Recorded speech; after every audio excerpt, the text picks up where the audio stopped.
یہ رو کے کہ اس قبر کے عذاب سے رب کی پناہ مانگو اور اس کے لیے تیاری کر لو، یہ بڑا سخت دن ہے۔ حضرت سعد بن معاذ رضی اللہ تعالیٰ عنہ کا جب جنازہ تھا، فرماتے ہم جا رہے تھے تو 5-6 قبریں تھیں، تو حضور نے فرمایا کن کی قبریں؟ ہم نے عرض کی یا رسول اللہ صلی اللہ علیہ وسلم یہ کافروں کی قبریں۔ یہ نبی پاک علیہ السلام نے فرمایا جو مسلمان جمعے کے دن یا جمعے کی رات کو فوت ہو، حدیث کے راوی حضرت ابو ہریرہ رضی اللہ تعالی عنہ، حضور صلی اللہ تعالی علیہ وسلم نے فرمایا جو شخص بیماری سے فوت ہوا، جو بندہ سورہ ملک پڑھتا ہے، سنن ترمذی میں حضرت ابن عباس سے روایت ہے کہ حضور صلی اللہ علیہ وسلم کے ایک صحابی نے ایک جگہ خیمہ لگایا تو وہاں سورہ ملک پڑھنے کی آواز آتی تھی۔ سورہ ملک اتنی شاندار سورت ہے کہ نبی پاک صلی اللہ علیہ وسلم نے فرمایا یہ قیامت کے دن اللہ کی بارگاہ میں ناز سے جھگڑا کرے گی اور کہے گی اے اللہ یہاں تو میرے پڑھنے والے کو جنت عطا فرما یا مجھے قرآن پاک سے علیحدہ کر دے۔ اب عذاب قبر جو ہے، قبر کے اندر جو انسان کا عذاب ہے تو وہ بھی عالم برزخ کا عذاب ہے۔ میرے رسول کریم صلی اللہ تعالی علیہ وسلم نے نا کچھ چیزوں سے پناہ مانگی ہے، خود حضور نے، رسول کریم علیہ السلام نے پناہ مانگی۔ حضور فرمانے لگے اے اللہ مجھے کنجوسی سے، بخیلی سے پناہ عطا فرما، اور حضور نے باقاعدہ پناہ مانگی ہے کہ اے اللہ مجھے ارذل العمر ہونے سے پناہ میں رکھ، جب عمر اتنی زیادہ ہو جائے کہ وجود کے حصے کام کرنا چھوڑ جائے، اس سے پناہ مانگی۔ اور خود میرے نبی پاک علیہ السلام نے قبر کے عذاب سے پناہ مانگی۔ یہ تعلیم امت کے لیے کہ تم بھی پناہ مانگو عذاب قبر سے۔ قبر کا عذاب برحق ہے، قبر کے لیے تیاری کر کے رکھنا، اپنی قبر کو یاد رکھنا، مر جانے کو یاد رکھنا۔ حضرت سعد بن معاذ رضی اللہ تعالیٰ عنہ کا جب جنازہ تھا تو صحابہ کرام فرماتے ہیں حضور نے نماز جنازہ کی امامت فرمائی تو قبر کے تیار ہونے میں کچھ دیر تھی، تو رسول کریم صلی اللہ علیہ وسلم زمین پر بیٹھ گئے اور ایک لکڑی سے حضور زمین کریدنے لگے۔ ہم محو انتظار تھے کہ اللہ کے رسول صلی اللہ علیہ وسلم سر مبارک اٹھائیں، ہمیں کو نصیحت کریں۔ فرماتے حضور نے سر اقدس اٹھایا تو حضور کی آنکھوں میں آنسو تھے، اور رو کے حضور فرمانے لگے رو کے کہ اس قبر کے عذاب سے رب کی پناہ مانگو اور اس کے لیے تیاری کر لو، یہ بڑا سخت دن ہے۔ رو کے حضور نے فرمایا، رو کے۔ آج تو لوگ مذاق بناتے ہیں، کچھ فقیر صوفی درویش کہلانے والے بھی، وہ کہتے ہیں یہ جو مولوی بتا رہے ہیں نا قبر میں بچھو ہوں گے، سانپ ہوں گے، یہ تو مولوی اپنی قبر بتا رہا ہے، ہمارا اس سے کیا لینا دینا ہے۔ خدا سے ڈریں۔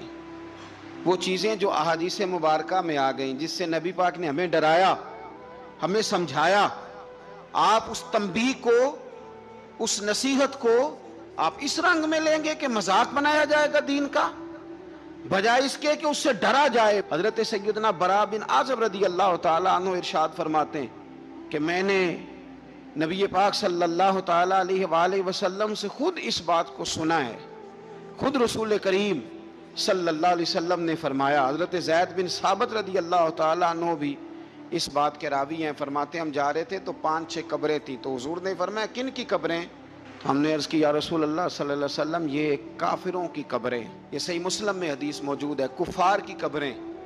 تو اللہ کے رسول صلی اللہ علیہ وسلم فرمانے لگے، ذرا حدیث کے لفظوں پہ غور کرنا، حضور فرمانے لگے اگر مجھے ڈر نہ ہوتا کہ تم اپنے مردوں کو دفن کرنا چھوڑ دو گے، اگر مجھے اس بات کا ڈر نہ ہوتا کہ تم اپنے لوگوں کو، مرنے والوں کو قبروں میں دفن کرنا چھوڑ دو گے، اگر یہ مجھے ڈر نہ ہوتا تو میں سناتا کہ قبر کے اندر کس طرح عذاب ہوتا ہے، تمہیں دنیا میں رہ کے میں سناتا، پر ڈر ہے کہ کہیں تم اپنے مرنے والوں کو قبروں میں دفن کرنا چھوڑ ہی نہ دو، اس لیے میں تمہیں یہ بات نہیں بتاتا۔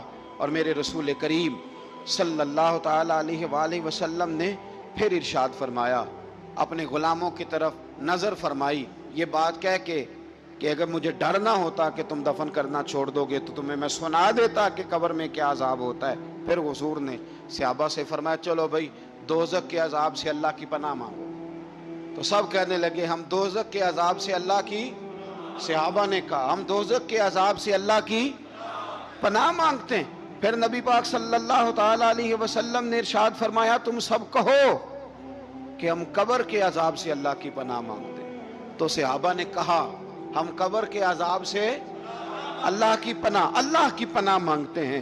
پھر میرے رسول پاک علیہ الصلوۃ والسلام نے فرمایا تم کہو، سارے یہ کہو کہ ہم ظاہری اور باطنی فتنوں سے اللہ کی پناہ مانگتے ہیں۔ تو صحابہ نے کہا کہ ہم ظاہری اور باطنی فتنوں سے اللہ کی پناہ مانگتے ہیں۔ پھر میرے محبوب علیہ السلام نے فرمایا تم کہو کہ ہم دجال کے فتنے سے اللہ کی پناہ مانگتے ہیں۔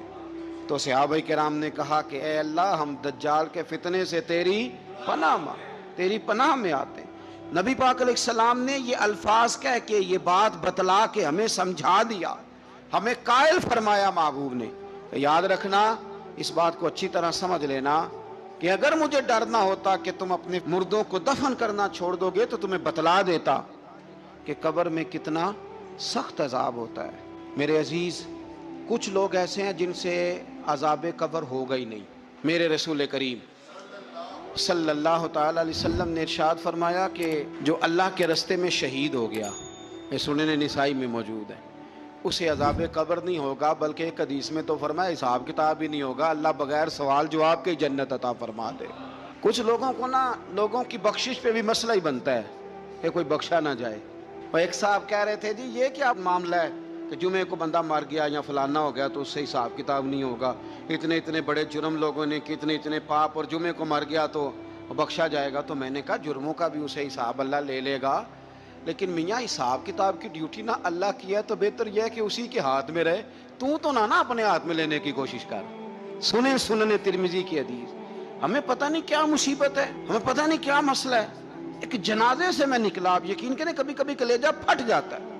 میں ایک جنازے سے نکلا تو میرے ساتھ ایک بندہ جنازہ پڑھ کے نکلا تو کہنے لگا جی پیر صاحب دیکھیں آج کتنی دنیا آئی ہے، حالانکہ یہ بندہ اس طرح کا تھا، اس طرح کا تھا، اس طرح کا تھا۔ میں نے اسے کہا یار تجھے تو فکر ہی لگ گئی ہے کہیں جنت میں چلا ہی نہ جائے، تو اس طرح کرنا جنت کے دروازے کے سامنے کھڑے ہو جانا ڈنڈا لے کے کہ میں نے نہیں جانے دینا۔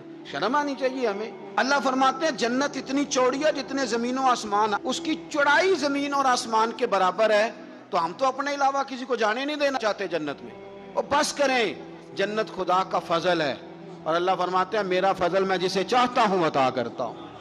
یہ سنن ترمذی کی حدیث، اور اس کے راوی حضرت عبداللہ ابن عمر رضی اللہ تعالیٰ عنہ، نبی پاک علیہ السلام نے فرمایا جو مسلمان جمعے کے دن یا جمعے کی رات کو فوت ہو اس کو اللہ تعالیٰ قبر کی آزمائش سے محفوظ رکھتا ہے۔ جو جمعے کی رات فوت ہو جائے یا جمعے والے، یعنی جمعے رات اور جمعے کی درمیانی رات چلا جائے یا جمعے والے، تو اللہ اسے عذاب قبر سے، تو میرے عزیز جو بندہ شہید ہو اس سے عذاب قبر نہیں ہوتا، جو آدمی جمعے کے دن یا جمعے کی رات چلا جائے اسے بھی عذاب قبر نہیں ہوتا۔ اور میرے رسول کریم صلی اللہ تعالی علیہ وسلم نے فرمایا جو بندہ ایک دن اور ایک رات، یہ حدیث صحیح مسلم میں، سنن ترمذی میں، مصنف عبد الرزاق میں موجود ہے، ایک دن اور ایک رات اللہ کی رضا کے لیے اسلامی سرحد پہ پہرا دے۔ میں اور آپ سوئے ہوئے ہیں، لیکن وہ لوگ جو فوجی بارڈروں پہ کھڑے ہیں، دیکھو مدینے والے محبوب کس کس پہ کرم فرماتے ہیں۔ ساری عمر نہیں، 24-25 سال کی سروس نہیں، فرمایا ایک دن اور ایک رات اللہ کی رضا کے لیے جو اسلامی سرحد پر پہرا دے، مسلمانوں کو کافروں سے بچائے، رب اسے عذاب قبر نہیں دے گا، اسے اللہ تعالیٰ اپنے فضل سے معاف فرما دے گا۔ ایک رات اور ایک، آپ کیا سمجھتے ہیں کہ ان فوجیوں کی کوئی چھوٹی شان ہے؟ ان کا کوئی چھوٹا مرتبہ ہے؟ ایک دن اور ایک رات اگر یہ پہرا دیں تو اللہ انہیں اتنا انعام عطا کرتا ہے۔ اسی طرح سن لو، یہ ذرا غور سے سننا، ابن ماجہ کی حدیث، اور اس کے علاوہ مسند ابو یعلا میں موجود حدیث کے راوی حضرت ابو ہریرہ رضی اللہ تعالی عنہ، حضور صلی اللہ تعالی علیہ وسلم نے فرمایا جو شخص بیماری سے فوت ہوا، قربان جاؤں میرے محبوب نے بیماری کا نام ہی نہیں لیا، فرمایا کوئی بھی بیماری ہو، فرمایا جو آدمی بیماری سے فوت ہوا اللہ اسے شہادت کی موت عطا فرمائے گا، اور وہ عذاب قبر سے اور قبر کے امتحان سے بھی محفوظ رہے گا، اور حضور فرماتے ہیں اس کو صبح اور شام جنت کے باغوں میں سے رزق دیا جائے گا۔ جو کسی بھی بیماری سے مرا، یہ لوگ بیماری سے مر رہے ہیں تو لوگوں نے اچھوت سمجھ رہے ہیں، اچھوت، یہ اچھوت نہیں ہے، اس لیے کہ لوارث نہیں، یہ خدا رسول کے ماننے والے ہیں، تم انہیں اچھوت کہہ رہے ہو اور مدینے والے رسول انہیں شہید فرما رہے ہیں۔ حضور نے فرمایا جو بیماری سے مرے شہید ہے، وہ قبر کے عذاب سے محفوظ رہے گا اور جنت کے باغوں میں سے اللہ رزق دے گا۔ لوگ کہتے ہیں دیکھو جی بڑا تنگ ہو کے دنیا سے گیا ہے، تو اس بندے کو بھی عذاب قبر نہیں ہوتا۔ اسی طرح جو بندہ سورہ ملک پڑھتا ہے، سنن ترمذی میں حضرت ابن عباس سے روایت ہے کہ حضور صلی اللہ علیہ وسلم کے ایک صحابی نے ایک جگہ خیمہ لگایا تو وہاں سورہ ملک پڑھنے کی آواز آتی، کوئی بندہ پڑھنے والا نظر نہیں آتا تھا۔ جب حضور کی بارگاہ میں عرض کیا تو فرمایا وہاں قبر تھی اور قبر کے اندر بیٹھ کے میرا صحابی سورہ ملک کی تلاوت کر رہا۔ اگر ہمیں خسرہ نمبر یاد ہو جاتا ہے نا اپنی جگہ کا، اور ہمیں پتہ ہوتا ہے کہ میرے والا حصہ کتنے کروڑ کا ہے، اگر ساری کہانیاں ہمیں یاد ہوتی ہیں تو سورہ ملک بھی ہمیں یاد ہو سکتی ہے۔ موبائل پہ اس کو ریکارڈ کر لیں، پھر اس کو سنیں کبھی بھی سورہ ملک میں۔ اور ہمارے سلسلہ عالیہ میں تو سورہ ملک وظیفہ ہے۔ ہمارے الوظیفۃ الکریمہ میں اعلیٰ حضرت نے لکھا ہے کہ رات کو سورہ ملک اور سورہ یاسین کے بغیر سونا نہیں۔ سورہ ملک اتنی شاندار صورت ہے کہ نبی پاک صلی اللہ علیہ وسلم نے فرمایا یہ قیامت کے دن اللہ کی بارگاہ میں ناز سے جھگڑا کرے گی اور کہے گی اے اللہ یہاں تو میرے پڑھنے والے کو جنت عطا فرما یا مجھے قرآن پاک سے علیحدہ کر دے۔ میرے رسول کریم علیہ السلام نے مومن کی قبر کا حال بھی بتایا۔ سنن ترمذی میں صحیح ابن حبان میں حضرت ابو ہریرہ رضی اللہ تعالیٰ عنہ بیان کرتے ہیں کہ حضور صلی اللہ علیہ وسلم نے فرمایا جب میت کو قبر میں رکھا جاتا ہے تو اس کے پاس سیاہ رنگ والے اور نیلی آنکھوں والے دو فرشتے آتے ہیں اور اس کو اٹھا کے بٹھاتے ہیں۔ باقی حدیثوں میں 3 ہی سوال ہیں، لیکن اس حدیث میں حضور نے فرمایا انہوں نے بس میرے بارے میں ہی پوچھنا ہے، اٹھا کے بس میرے بارے میں صرف یہ پوچھنا ہے بتا مدینے والے محبوب کے بارے میں دنیا میں کیا کہا کرتا تھا۔ تو اعلیٰ حضرت بریلوی تو کہتے ہیں میں نے تو کہہ دینا ہے سرور کہوں کہ مالک و مولا کہوں تجھے، باغ خلیل کا گل زیبا کہوں تجھے، تیرے تو وصف عید تناہی سے ہیں بری، حیراں ہوں میرے شاہ میں کیا کیا کہوں تجھے، لیکن رضا نے ختم سخن اس پہ کر دیا، خالق کا بندہ خلق کا آقا کہوں تجھے۔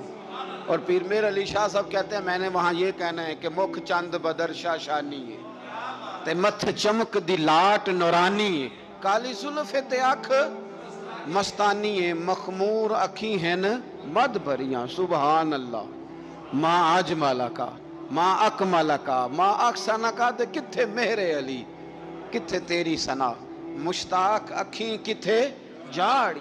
تو نبی پاک علیہ السلام فرماتے ہیں میرے بارے میں پوچھیں گے، میرے بارے میں۔ ویسے بھی ایک سوال لازمی ہوتا ہے نا، یہ والا سوال لازمی ہے، من ربو کا پوچھ کے نا تو جنت جہنم کا فیصلہ نہیں، ماں دینوں کا پوچھ کے جنت جہنم کا فیصلہ۔ ہاں بات اگر ختم ہونی ہے تو مدینے والے کے سوال پہ ختم ہونی، اس لیے کھل کے نعتیں پڑھا کرو، راج کے درود پڑھا کرو، یہ بات یاد رکھیں۔ یہ فیصلہ حضور کی ذات پہ ختم ہونا ہے۔ وہ شکایتیں کرتے ہیں نا لوگ آ کے، تو ایک بچی کو ہمارے ہاں داخل کرانے کے لیے ایک صاحب لے کے آئے تو کہنے لگے بڑا عرصہ اسے فلانے مدرسے میں داخل کرایا، سوائے نعتوں کے کچھ بھی نہیں سیکھا اس نے۔ تو میں انہوں آکھیا چاچا جی جڑی اصل کام سی وہ تو سیکھ گئی ہے نا تہاڈی بچی، قرآن و سنت بھی حضور کی نعت ہی ہے، لیکن آپ کو پتہ ہے کہ بات ختم مدینے والے کی نعت پہ ہی ہوتی ہے۔ حضور کا پیار اصل ہے، تو حضور فرماتے ہیں میرے بارے میں پوچھا جائے گا، وہ کہے گا کہ ان کے بارے میں کیا پوچھتے ہو، اشہد ان لا الہ الا اللہ واشہد ان محمدن عبدہ ورسولہ، تو فرماتے ہیں پھر اسے نا ایک طرف کھڑکی کھولی جائے گی تو جہنم کا دروازہ دکھایا جائے گا اور اسے کہا جائے گا اگر تو سوالوں کے صحیح جواب نہ دیتا تو دوزخ میں جاتا، لیکن اب تو نے صحیح جواب دیے ہیں۔ تو حضور فرماتے ہیں اس کی قبر 70 گز چوڑی اور 70 گز لمبی کر دی جائے گی۔ مسجد میں اے سی والے حال میں جگہ مل جائے تو بندہ بڑا سکھی رہتا ہے، اور صبح جائے بینک اور پہلی لائن میں موقع مل جائے تو بندہ بڑا سکھی رہتا ہے کہ میرا جاتے ہی کام ہو گیا۔ او خدا کے بندے، قبر بندے کی قبر، مکان اچھی سوسائٹی میں اچھا خستہ اور سستا مل جائے تو بندہ کہتا ہے کہ سودا بڑا بارے دا لب گیا، بھائی بڑا کمال ہو گیا، مزہ نہیں آ گیا۔ قبر 70 گز لمبی اور 70 گز چوڑی، اور یہ ترمذی شریف پڑھ رہا ہوں، بڑی مزیدار حدیث۔ نبی پاک صلی اللہ علیہ وسلم فرمانے لگے پھر اس کی قبر کو نور سے بھر دیا جائے گا۔ حضور کو پہچان گیا نا، قبر نور سے بھر دی گئی اور جب 70 گز لمبی کر دی گئی تو بڑے پیارے لفظ ہیں حدیث کے۔ حضور فرماتے ہیں وہ بندہ پھر فرشتوں سے ایک بات کہے گا، عربی میں بھی ہے اردو میں بھی ہے، وہ میرا دل کرتا ہے پنجابی میں بتاؤں۔ وہ نا فرشتوں سے وہ بندہ کہتا ہے جب قبر ہو گئی نا 70 گز لمبی 70 گز چوڑی اور نور سے بھر گئی، قربان جائیں، حضور فرماتے ہیں وہ مردہ وہ جو قبر میں پہنچا ہے، جب اس کی قبر کو یہ شان ملتی ہے تو فرشتوں سے پتہ کیا کہتا ہے؟ کہتا ہے میں کار نہ داسا وہاں جا کے، یہ ذرا گھر نہ بتاؤں دوڑ کے، یہ ذرا میں اپنے گھر بتاؤں بھاگ کے کہ اللہ نے بڑی خیر کر دی، اپنی اماں نو داسا وہاں، میں بچوں کو بتا کے آؤں کہ موج بن گئی ہے، میں بتاؤں اپنی بیوی کو، بتاؤں اپنے بہن بھائیوں کو، میں کار نہ داسا وہاں۔ قربان جائیں، میرے رسول کریم فرماتے ہیں فرشتے اس سے کہتے ہیں نہیں تو کسی کو نہ بتا، نم کا نومت العروس، تو اس طرح سو جا جس طرح پہلی رات کی دلہن سویا کرتی، وہ بڑے چاؤں میں سوتی ہے، وہ بڑے پریم میں سوتی ہے، نئی زندگی کا آغاز ہوتا ہے تو سوتی ہے، اور فرشتے کہتے ہیں اب تجھے وہی آ کے جگائے گا جو تیرے اہل میں تجھے سب سے زیادہ محبوب ہوگا، جو تجھے سب سے زیادہ محبوب ہوگا۔ میرا تو ایمان ہے کہ ہمیں تو قبر سے آ کے جگائیں گے بھی مدینے والے رسول، کہیں گے آؤ غلاموں چلیں، آؤ غلاموں۔ اور وہ کشمیر کے رومی وقت نے میاں صاحب نے کہا تھا بعد مرن دے قبر میری تے میرے اپیرا جے کر پامے پھیرا۔ آپ حسن دیکھیں کلام کا اور انداز دیکھیں، بعد مرن دے قبر میری تے میرے اپیرا جے کر پامے پھیرا، تے قبر دے وچوں ہڈیاں اٹھ کے مجرا کر سن تیرا۔ ایک دفعہ آ تو صحیح، میں لوگوں کو وجد کر کے دکھاؤں گا کہ دیکھو نا وہ آج آئے ہیں، وہ آئے ہیں میرے مزار پہ، آج دیکھو ذرا رنگ تو دیکھو کس طرح نرالا اور انوکھا ہو گیا، وہ خود آئے ہیں۔ مومن کی قبر جنت کا باغ بنے گی، اسے نوازا جائے گا، اسے دیا جائے گا، اسے عطا کیا جائے گا۔ ملا جامی نے اس کو لکھا ہے، ملا عبد الرحمن جامی کہتے ہیں سیدہ فاطمہ الزہرا کے پاس امام حسن اور حسین جب بھی جاتے تھے نا، بی بی صاحبہ یہ آیت پڑھ کے سناتی تھی، یہ آیت بی بی صاحبہ سناتی تھی کہ بیٹے نماز قائم رکھنی ہے، بھلائی کا حکم دینا ہے، برائی سے روکنا ہے، اور اس رستے میں جو مصیبت آئے گی اس پہ، اور ان ذالک من عزم الامور، بیٹے یہ معمولی کام نہیں، یہ بڑے عزم والے کام، یہ بڑے حوصلے والے۔ ماں جب ان لفظوں میں تربیت کرے، ماں جب کہے، دیکھا نا میرے بھائی، ماں جب سچ کا درس دیتی ہے تو بچہ سچ ہی بولتا ہے، اور اگر اماں کہے کہ بیٹے میں بات کرنے لگی ہوں تیری دادی کو نہ پتا چلے، یہ پپی کے سامنے نہیں کرنی، بلکہ کئی دفعہ اماں کہے ابا آئے نا رات کو تو اس کو نہیں بتانا، اور پھر اماں ٹھیک 15 منٹ کے بعد کہ بیٹا ہمیشہ سچ ہی بولنا، تو سچ بولے گا۔ کیوں بولے؟ کیونکہ اس لیے کہ اماں نے اسے پہلے بتا دیا ہے کہ سچ یہ بات کرنی نہیں کسی سے، میں کر رہی ہوں پر تو نے کسی سے نہیں کرنی، تو آپ نے 3 لیکچر تو اس کو جھوٹ کے دے دیے، اب اگر آپ اسے کہیں سچ بول تو وہ بولے گا۔ آپ نے خود کہا کہ بیٹے یہ ٹیلی فون اٹھا، اس بندے کے پیسے دینے، اس فون سن، اس کو کہنا کہ میرے ابا جی فون گھر میں بھول گئے۔ پھر دروازے پہ دستک ہوئی، آپ اندر بیٹھے تھے، بچے سے کہا کہ جا کے باہر کہہ دو کہ ابا جی گھر میں موجود ہے۔ پھر آپ نے ٹھیک 1 گھنٹے کے بعد اس کو سچ کا لیکچر دینا شروع کر دیا، بولے گا سچ؟ وہ بھی پھر جائے گا نا جب اپنے دوست کے گھر، تو ٹیلی فون ابا جی کا آئے گا تو دوست کو دے کے کہے گا ابا جی سے کہے کہ وہ ٹیلی فون میرے پاس بھول گیا ہے، کیونکہ یہ آپ نے پٹی پڑھائی ہوئی ہے۔ یاد رکھیں گھر کے اندر جب تک آپ کا کردار، آپ کا اخلاص، آپ کا درد، حضرت غوث پاک جیلانی پیر بعد میں بنے، عالم بعد میں، اگرچہ پیدائشی ولی تھے، لیکن غوث اعظم کہتے ہیں میں نے سبق استاد کے پاس بعد میں پڑھا، میں نے حضرت ابو سعید مخزومی کے ہاتھ پر بیعت بعد میں ہوا، خلافت بعد میں ملی، سارا کچھ بعد میں ہوا۔ پہلے دن جب گھر سے نکلا، ابا جی میرے وصال کر گئے تھے، کہتے ہیں میری ماں نے، سید زادی نے مجھے گود میں لیا اور میرا ماتھا چوم کے کہنے لگی عبد القادر ایک وعدہ میرے ساتھ کر، زندگی میں تیری زبان سے جھوٹ نہیں نکلنا چاہیے، تیری زبان سے جھوٹ ہے۔ اور غوث پاک فرماتے ہیں جب میری ماں میرے ساتھ یہ بات کر رہی تھی تو میری ماں رو رہی تھی، رو رہی تھی۔ کبھی رو کے بھی کسی نے نصیحت کی ہے بچوں کو؟ حضرت غوث اعظم رضی اللہ تعالیٰ عنہ فرماتے ہیں مجھ پر میری ماں کی بات طاری ہو گئی، طاری ہو گئی میری ماں کی بات۔ وہ میری ماں نے آنسوؤں کے اندر لپیٹ کر جو مجھے تحفہ دیا تھا نا سچ کا، وہ میرے ذہن پر، دل پر، روح پر چھا گیا۔ اور ڈاکو جب لوٹنے آئے تو 100 دینار کپڑوں میں سلا ہوا تھا، وہ کبھی کسی نے ڈاکوؤں کو بھی بتایا ہے کہ پیسے ہیں تو لے لو؟ یہاں تو شریعت بھی بڑی ساری گنجائش دیتی ہے کہ بچاؤ اپنا مال، لیکن غوث اعظم رضی اللہ تعالیٰ عنہ فرماتے ہیں ماں نے مجھے آنسوؤں میں لپیٹ کر دیا تھا، لپیٹ کر کے سچ بولنا ہے۔ تو مائیں عظیم ہو تو پھر بیٹے بھی عظیم ہی ہوتے ہیں، ماں عظیم ہو تو بیٹا بھی پھر عظیم ہی ہوتا ہے۔ لپیٹ کر سچ کا تحفہ دیا تھا۔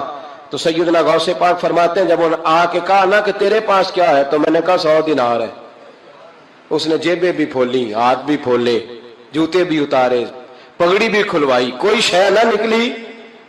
تو کہتے ہیں وہ سردار کے پاس لے گیا، کہنے لگا سردار یہ عجیب بچہ ہے، کہتا ہے 100 دینار ہے، سارا ڈھونڈ لیا ملے نہیں، تو یہ جھوٹ بول رہا ہے۔ تو کہتے ہیں جب اس نے کہا نا جھوٹ بول رہا ہے، تو حضرت غوث اعظم کہتے ہیں مجھے جلال آیا، غصہ۔ میں نے کہا خبردار یہ بات نہ میرے ساتھ آج کے بعد کرنا، میں جھوٹ نہیں بولتا، یہ میرے قریب نہیں آ سکتا، خبردار۔ یہاں بچوں کو غصہ تب آتا ہے جب مرضی کا برگر نہ ملے، غوث اعظم کو غصہ کب آیا؟ خبردار سارا کچھ کر، آج کے بعد یہ لفظ نہ کہنا میں جھوٹ بولتا ہوں، عبد القادر جھوٹ نہیں بول سکتا، ہو ہی نہیں سکتا۔ اس نے کہا پھر بتا پیسے کدھر ہیں؟ تو حضرت غوث اعظم نے بٹن کھولے اور الٹ کر کے کرتا کہنے لگے میری ماں نے سیے تھے۔ 12 سال کے غوث پاک، ایک روایت ہے 14 سال۔ یہ ہم لوگ اس کو کہانی سمجھتے ہیں، کہانی نہیں بھائی، یہ واقعہ اگر تیرے میرے سامنے ہو تو اللہ کی عزت کی قسم کھاتا ہوں میں اور آپ بھی توبہ کر دیں، کیونکہ وہ واقعہ نہیں ہو رہا تھا، وہ کیفیات تھی، وہ طاری تھا سارا کچھ اس وقت۔ غوث اعظم رضی اللہ تعالیٰ عنہ کا یہ پیسے 14 سال یا 12 سال عمر مبارک ہے، ڈاکو اس کا سردار کہتا مجھے 22 سال ڈاکے مارتے ہو گئے تھے، اور 14 سال کا بچہ عشق لگا سی کھیڈا کھیڈ دی، 14 سال کا بچہ غوث اعظم نے پلٹ کے دکھا یہ پیسے۔ تو ڈاکو کا سردار کہتا ہے کہ پتہ نہیں مجھے کیا ہوا کہ بچے کے جذبات کس طرح کے ہیں، افکار کس طرح کے ہیں، خیالات کس طرح کے۔ کہتا کہ کہاں جا رہے ہو؟ کہا میں علم سیکھنے بغداد جا رہا ہوں۔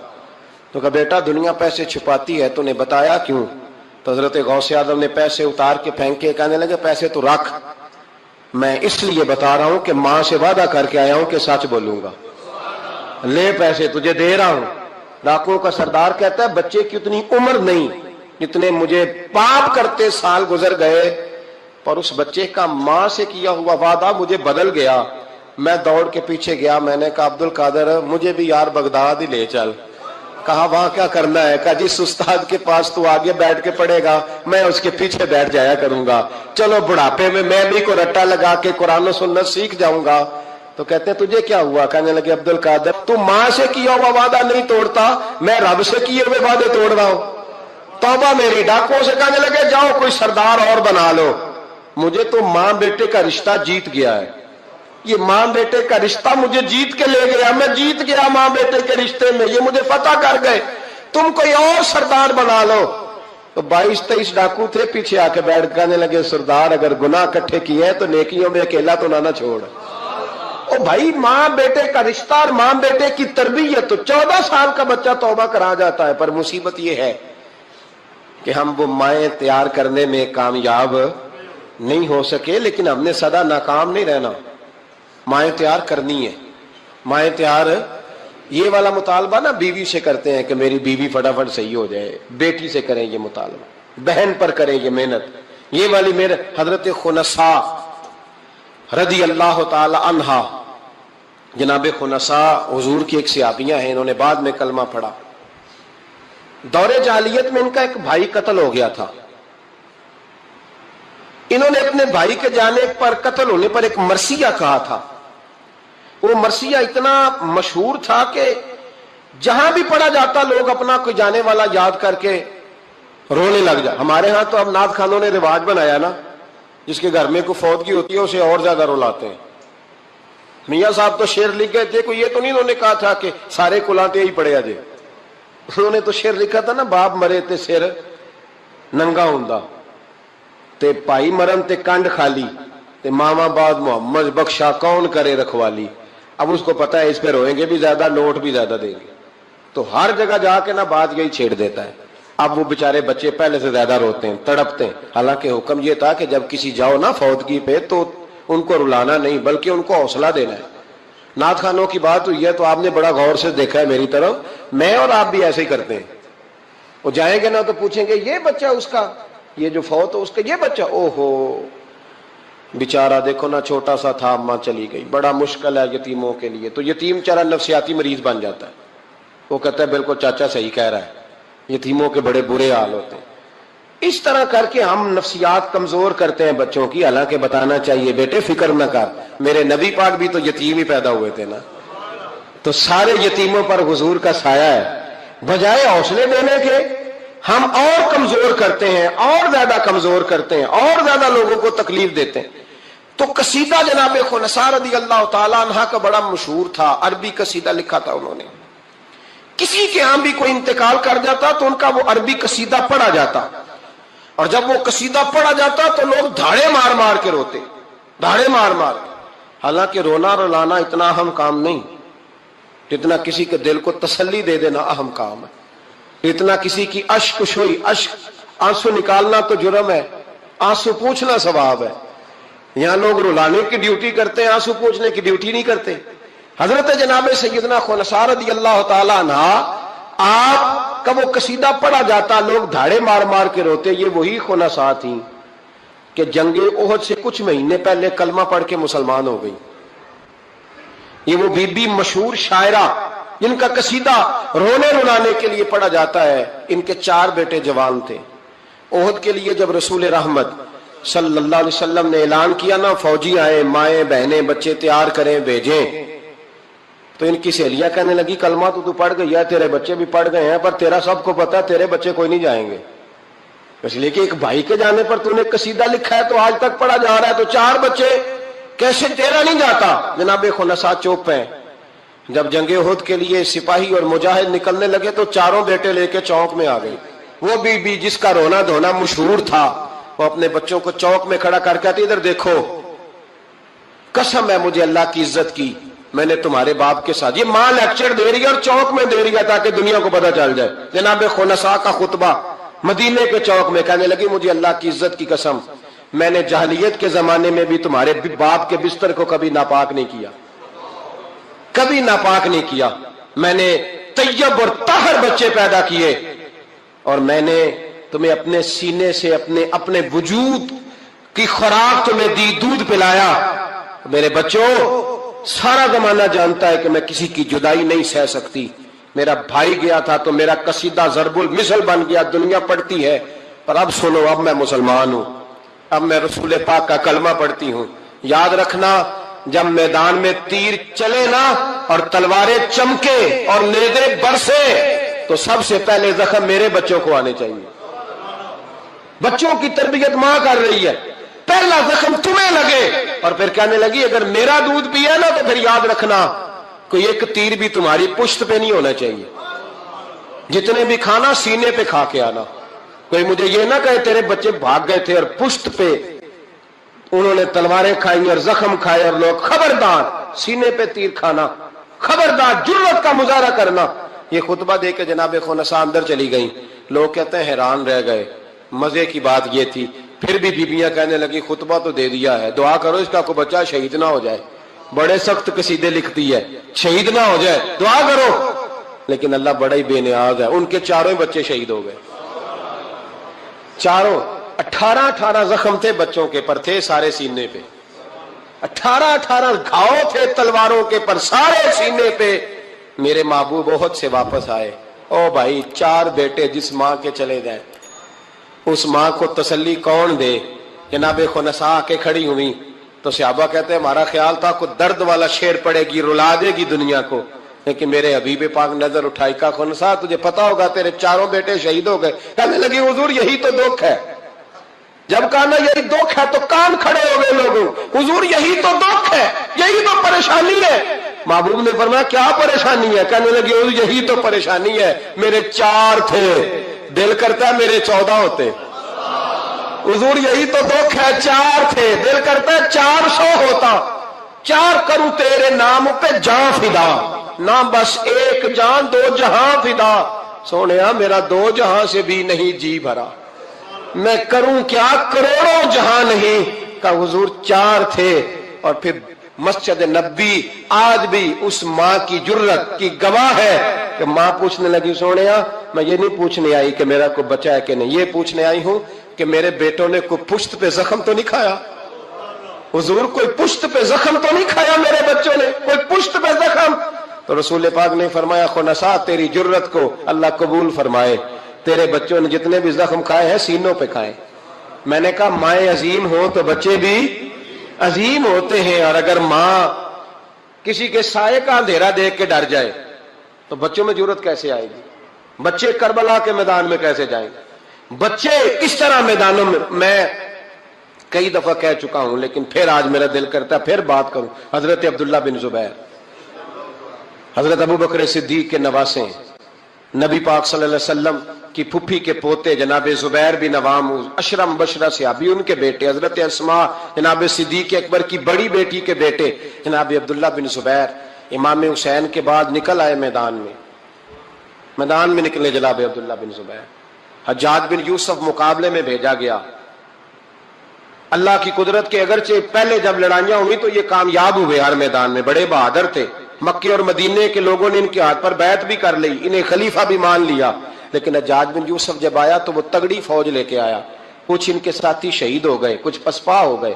حضرت اسماء اس وقت 100 سال کی بوڑھی تھی، 100 سال کی ماں، ہاتھ کامتے ہیں، راشا ہے، آنکھوں سے نظر آنا بند ہو گیا۔ جناب عبداللہ بن زبیر ماں کے پاس دوڑے آئے، کہا ماں میں اکیلا میدان میں رہ گیا ہوں، چند ساتھی ہیں، زیادہ دیر لڑ نہیں سکتے، تیرے بڑھاپے کی بڑی فکر ہے، اماں تو کیسے میرا صدمہ برداشت کرے گی؟ ماں مجھے بتا جہاد میں رہوں یا تیری خدمت کے لیے آ جاؤں؟ تو ماں کہنے لگی عبداللہ تو میری فکر نہ کر، پہلے یہ بتا تو حق پہ ہے کہ نہیں؟ ماں کا جملہ کہتے رانائی اور ولولہ اور جہاد کا جذبہ لکھا، پہلے بتا سچا ہے کہ جھوٹا؟ جناب عبداللہ بن زبیر کہنے لگے ماں مجھے مصطفیٰ کریم کی نبوت کی قسم، اللہ کی عزت کی قسم بالکل سچا ہوں۔ تو کہا بیٹے پھر میدان میں رہنا، چھوڑ کے نہ آنا، کوئی مجھے تانا نہ دے کہ میں بزدل کی ماں ہوں، دیکھ مجھے تانے سے بچانا، کوئی یہ نہ کہ بزدل کی ماں، میدان میں رہنا، میدان میں۔ تو حضرت عبداللہ بن زبیر کہنے لگی اماں یہ بڑا ظالم آدمی ہے جو میرے مقابلے میں آیا ہے، سنا ہے قتل کرنے کے بعد ناک کاٹ ڈالتا ہے، آنکھیں نکال ڈالتا ہے، وجود کی بوٹیاں کر دیتا ہے۔ 100 سال کی ماں، 100 سال کی اماں لاٹھی کا سہارا لے کے کھڑی ہوگی اور زمین پہ لاٹھی مار کے کہنے لگی عبداللہ چل میدان میں۔ بیٹے بکرے کو صرف ذبح ہوتے وقت تکلیف ہوتی ہے، کھال اترتے وقت تکلیف نہیں ہوتی، پھر اس کی بوٹیاں کی جائیں تو اسے تکلیف۔ چل بیٹا میدان میں رہنا اور دیکھنا میں تجھے سلوٹ کروں گی۔ حضرت عبداللہ بن زبیر میدان میں گئے، شہید کیے گئے، مکہ المکرمہ کے چوک میں، جنت المعلا جہاں آج قبرستان ہے، اس کے چوک میں آپ کی لاش کو لٹکایا گیا۔ میں پہلے بھی بات کر چکا ہوں، آج عنوان آ گیا تو اشارہ کرنا ہے۔ ایک دن حضرت اسماء گزری، 14 دن ہو گئے لٹکے ہوئے، تو ایک شخص ان کے کان میں کہنے لگا اماں ابھی تک تیرا بچہ لٹکا ہے، حجاج نے دفن نہیں ہونے دیا۔ تو جناب اسماء نے پیچھے آواز دی اور اس زور سے بول کے کہنے لگی لٹکا رہنے دو، یہ بچپن سے ہی گھوڑ سواری کا بڑا شوقین ہے، بچپن سے ہی گھوڑوں پہ رہتا تھا، شاہ سوار گھوڑوں پہ رہتے ہیں، شاہ سوار زمین پہ نہیں ہوتے، گھوڑوں پہ ہوتے، لٹکا بچپن سے ہی بڑا گھوڑ سوار تھا، بڑا شوقین تھا، کوئی حرج نہیں۔ 14 دن لٹکے رہے لیکن لاش سے بدبو نہیں آئی، دور دور تک خوشبوئیں پھیلی ہوئی تھی۔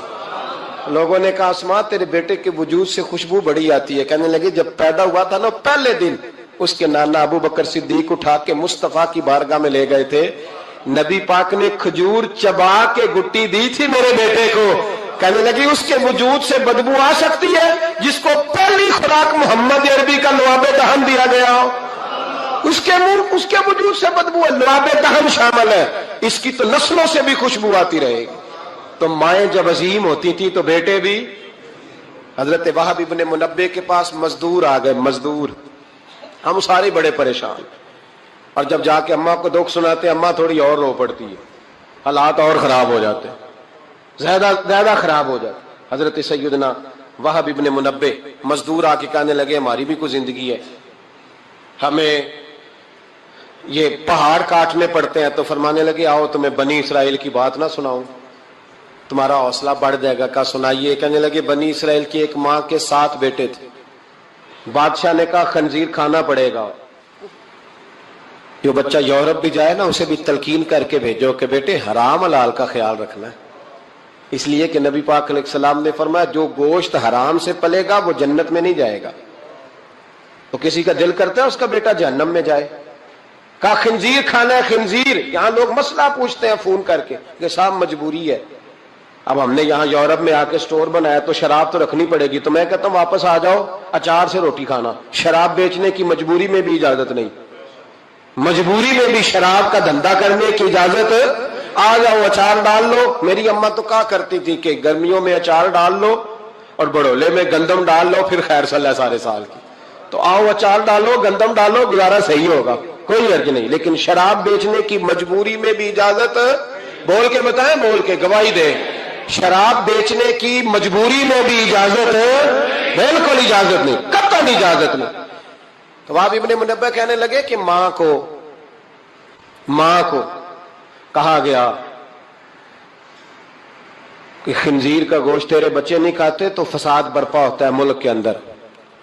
بادشاہ کافر تھا تو خنزیر کھانا پڑے گا. تو ماں کہنے لگی یہ نہیں کھائیں گے. تو بادشاہ نے ماں کی آنکھوں کے سامنے بڑا بیٹا قتل کیا پھر چھوٹا قتل کیا. وہاں بھی ابن منبہ کہتے ہیں بنی اسرائیل کی اس بی بی کے سامنے 6 بیٹے قتل ہوئے. 6 بیٹے صرف کس بات پر کہ خنزیر کا گوشت کھانا ہے. تو ماں نے کہا نہیں میں اپنے بچوں کو حرام کھانے کی اجازت.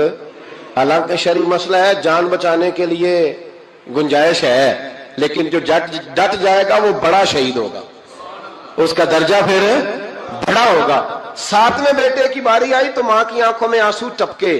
6 بیٹے قتل ہوئے تو اماں روئی بھی نہیں. وہاں بھی ابن منبہ کہتے ہیں بادشاہ کہنے لگا کہ اب نرم ہو گئی ہے. 6 بیٹے اکٹھے قتل ہو گئے. کہنے لگا اس کو سائڈ پہ جا کے سمجھا لے ہے بھی چھوٹا. اگر یہ کھا لے گا گوشت خنزیر کا معاذ اللہ تو میں چھوڑ دوں گا. کم از کم تیرے بڑھاپے کا ایک سہارا تو رہ جائے گا. تو اماں بیٹے کو کونے میں لے گئی. جا کہنے لگی بیٹا ماں ہوں نا ایک آنسو نکل آیا کیا کروں مجبور ہوں. لیکن یاد رکھنا اگر میرا دودھ پیا تو میں نے تمہیں حلال کا دودھ پلایا ہے. حرام کا لقمہ نہیں جانا چاہیے. ماں مسکراتی ہوئی بچے کو لے کے آئی تو بادشاہ کہنے لگا سمجھا دیا. کہنے لگی سمجھا دیا. وہی کرے گا جو میں نے کہہ دیا ہے. وہی کرے گا جو میں نے. تو بادشاہ نے گوشت رکھا خنزیر کا لا کے سامنے. تو بچے نے اٹھا کے گوشت بادشاہ کے منہ پہ پٹکا اور پٹک کے کہنے لگا ہمیں کمزور سمجھتا ہے. جو خدا کی توحید والے ہو وہ کمزور نہیں پڑا کرتے. کہا یہ سمجھایا تھا. کہا نہیں سمجھایا تو ذرا زیادہ تھا پر اس کے ہاتھ ہی صرف پلیٹ آئی ہے. سمجھایا تو ذرا زیادہ تھا پر صرف جو چیز ہتھے آنی تھی وہی مارنی تھی نا. تلوار اس کے قبضے میں تھی نہیں ورنہ تیری گردن اتار دیتا. تو حضرت وہاں ابن منبہ فرمانے لگے ماں بھی شہید ہو گئی اور 7واں بیٹا بھی شہید ہو گیا. لیکن کہتے ہیں وہ 7 نے جب جان دی تو پھر فوجیں آئیں پھر انقلاب آیا. پھر وہ جو بادشاہ لوگوں کو خنزیر کھلایا کرتا تھا وہ قتل ہوا. پھر بنی اسرائیل میں انقلاب آیا. او بھائی اگر امام علی مقام رضی اللہ تعالیٰ عنہ کی اماں انہیں تیار نہ کرتی. یہ دیکھیں نا میں اپنی بات نہیں کرتا. علامہ اقبال کہتے ہیں لوگ اقبال کہتے ہیں فارسی کلام اقبال کا اسرار بے خودی. اقبال کہنے لگے میرے پاس لوگ آ کے کہتے ہیں حسین کے خون میں بڑا کمال ہے. تو میں کہتا ہوں نہیں فاطمہ کے دودھ میں بڑی تاثیر ہے. کہتے ہیں لوگ مجھ سے آ کے کہنے لگے کہ حسین کا حوصلہ بڑا ہے. تو میں نے کہا نہیں فاطمہ رضی اللہ تعالیٰ عنہ کی تربیت ہی بڑی شاندار ہے. بڑی شاندار تربیت ہے. ماں فاطمہ ہو اور بیٹے حسن اور حسین نہ ہو تو یہ کیسے ہو سکتا ہے. یہ دلیری ہے یہ ہمت ماں کی دی ہوئی ماں کا دیا ہوا حوصلہ جو میدان کربلا میں لا کے کھڑا کیا. ایک بزرگ گزرے سفیان بن عینیہ. ان کی اماں نے نا اپنے بچے کو کہا جا دین سیکھ. بہت بڑے محدث ہیں. کہتے میں غریب تھا. میری ماں نے جب استاد کے پاس بھیجا تو کہنے لگے بیٹے اپنے استاد سے نا سبق بعد میں پڑھنا استاد کی نوکری پہلے کرنا اور دیکھنا خدمت کرنا. ہمارے استاد تھے بزرگ تھے سید مراتب علی شاہ صاحب. حضرت محدث اعظم پاکستان مولانا سردار احمد صاحب رحمۃ اللہ علیہ کے وہ شاگرد تھے. اب تو ہر بچے کو شکایت ہے نا استاد کام بڑا کراتے ہیں. جی مجھے کل بھی انہوں نے بھیجا تھا 2 فوٹو کاپیاں کرا کے لے آؤں. اسکول سے گیا تھا میں موٹر سائیکل پہ گیا 2 فوٹو کاپیاں پوری کرائی ہیں مجھ سے. حالانکہ پیسے بھی انہوں نے دیے پھر بھی بڑا کام کراتے ہیں، استاد کے پاس نہیں پڑھنا۔ سید مراتب شاہ صاحب فرماتے ہیں کہ میں چھٹی آیا، چھٹیاں ہوتی تھی شعبان میں، تو میرے والد سید غلام حسین شاہ صاحب رحمۃ اللہ تعالیٰ علیہ کہنے لگے مراتب علی آ گئے ہو؟ میں نے کہا حضور مدرسے میں چھٹیاں ہو گئی۔ تو کہنے لگے تیرے استاد کو بھی چھٹیاں ہو گئی ہیں؟ کہا نہیں حضور وہ تو گھر ہی ہیں۔ تو کہنے لگے سارے شاگرد آ گئے؟ کہا ہاں۔ کہنے لگے بیٹے تو واپس جا کے ان کی خدمت کر، ان کی ڈیوٹی کر، اس لیے کہ تو ان کی ڈیوٹی کرے گا نا تو جو دعا تجھے وہ ملے گی نا، وہ دعا تیرے علم کو تیرے حق میں نفع بخش کر دے گی۔ حضرت سفیان بن عینیہ والدہ کہنے لگی بیٹا دین پڑھنا؟ کہا ہاں۔ تو کہتے ہیں اماں نے خود پگڑی باندھی میرے سر پہ، علماء والا لباس پہنایا، کہنے لگے پہلے استاد سے اخلاق آداب سیکھنا پھر علم سیکھنا۔ اور میری ماں کہنے لگی بیٹا ایک لفظ بیچ کر بھی دین کا دنیا نہ کمانا۔ تو میں نے کہا اماں میں کھاؤں گا کیسے؟ تو کہتے ہیں میری اماں نے نا چرخے کے اوپر چادر دی ہوئی تھی، وہ چادر اتار دی۔ کہنے لگی بیٹا جب تک میری ہمت ہے میں چرخہ چلاتی رہوں گی، تیرے خرچے پورے ہوتے رہیں گے۔ تو کہتے ہیں ساری زندگی حضرت سفیان بن عینیہ کہتے ہیں ماں نے چرخہ کاتا اور میں نے رسول اللہ کا دین پڑھا اور دین پڑھایا۔ کچھ چیزیں ایسی ہوتی ہیں جو کہتی ہیں کہ آج چھٹی نہیں کرنی، آج دور تک چلنا ہے۔ کچھ مضمون بھی جمعے کے ایسے ہوتے ہیں جو کہتے ہیں مجھے ختم نہیں کرنا، باتیں ذرا لمبی چلنی چاہیے۔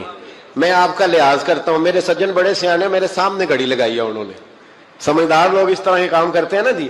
ایک دن میں نے یہ بھی دیکھا کہ اس گھڑی میں اور اس گھڑی میں تھوڑا فرق ہے، وہ 2-3 منٹ آگے ہے۔ کبھی کبھی یہ پیار کے ساتھ نا معاملات ہوتے رہتے ہیں، لیکن الحمدللہ یہ واحد مسجد ہے جس میں کوئی بندہ گھڑی نہیں دکھاتا۔ میرے خیال میں شاید یہ اور بھی ہوں گی، کوئی بندہ یہاں گھڑی نہیں دکھاتا الحمدللہ، بلکہ مجھ سے شکوہ ہی ہوتا ہے لوگوں کا کہ آپ جلدی چھٹی کر دیتے ہیں، تھوڑا زیادہ چلنا چاہیے۔ لیکن کچھ مضمون ایسے ہوتے ہیں میرا دل کرتا ہے لمبے چلیں، آپ یقین کریں میرا دل کرتا ہے، ایسے لگ رہا ہوتا ہے جیسے میں اپنی بات کر رہا ہوں، ایسے لگ رہا ہوتا ہے جیسے یہ ایسی کہانی ہے جو دل کرتا ہے دور تک چلے، لیکن میں نہیں لمبا لے کے جاؤں گا، میں چیزوں کو سمجھتا ہوں، وقت میں رہوں گا۔ چھلک چھلک کے میرے سامنے روایتیں آ رہی ہیں، واقعات آ رہے ہیں، چیزیں آ رہی ہیں۔ ایک درویش کی بات کر کے سمیٹنے کی طرف حضرت ابراہیم بن یزید نخعی رحمت اللہ تعالی علیہ، حجاج بن یوسف نے جب بڑے ظلم کیے نا تو ایک شخص اٹھا حضرت ابراہیم بن یزید نخعی رحمت اللہ، جنہوں نے حجاج کے خلاف فتویٰ دیا کہ ظالم ہے، اور پھر تقریریں کی کہ ظالم ہے۔ لوگ سمجھتے ہیں کہ علماء کی تقریروں سے کیا ہوتا ہے، علماء کی تقریروں سے انقلاب آ جاتا ہے۔ آپ یقین کریں علماء کا قلم تلوار سے زیادہ کام کر دکھاتا ہے۔ فتویٰ بھی دیا، تقریریں بھی کی، اس قدر زیادہ ان کے فتوے کی نقلیں تیار کر کے بانٹی گئی کہ حجاج پریشان ہو گیا۔ سپاہیوں کہنے لگا گرفتار کر کے لاؤ ابراہیم بن یزید نخعی، جہاں ملے گرفتار کرو۔ سپاہی گرفتار کرنے گئے۔ علماء اور مشائخ سے جو لوگ پیار کرتے ہیں نا، وہ روح کی گہرائیوں سے پیار کرتے ہیں، جانے دیتے ہیں اپنے بزرگوں کے ناموں پر۔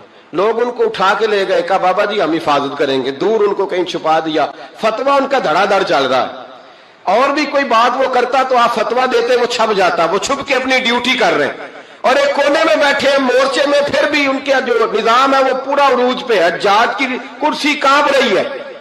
حجاج نے ایک دن بلایا، کہنے لگا جو سپاہی ان کو گرفتار کرے گا نا، ایک سپاہی کو 1,500 دینار دوں گا، اس کو مکان دوں گا، جائیدادیں دوں گا، 1,500 ماہانہ اس کو تنخواہ ملے گی ساری زندگی، گرفتار کرو۔ اب وہ سپاہی گلیوں میں گھومنے لگے، کسی طریقے بابا پکڑا جائے، لیکن نہ پکڑے گئے۔ ایک دن ایک بزرگ تھے، ان کا نام بھی ابراہیم بن یزید تھا، لیکن وہ ابراہیم بن یزید نخعی تھے، یہ ابراہیم بن یزید تیمی تھے، یہ علاقہ تیم کے رہنے والے، عمر بھی تقریباً ایک جیسی تھی، محلہ بھی ایک تھا۔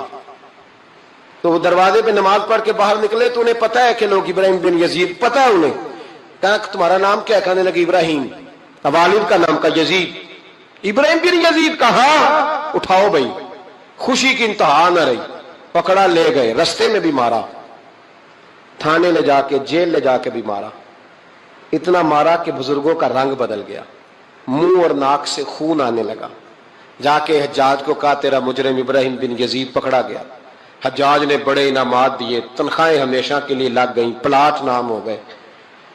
انہوں نے بتایا نہیں کہ میں تیمی ہوں، نخعی نہیں، مار کھاتے رہے، جیل میں رہے، اب فوجیں چپ کر کے بیٹھ گئیں، ان کا جو فتویٰ تھا وہ زیادہ پھیلنے لگ گیا، کیونکہ اب ان کی تلاش ختم ہو گئی، خطرہ ختم ہو گیا، کام وہ زیادہ کرنے لگ گئے۔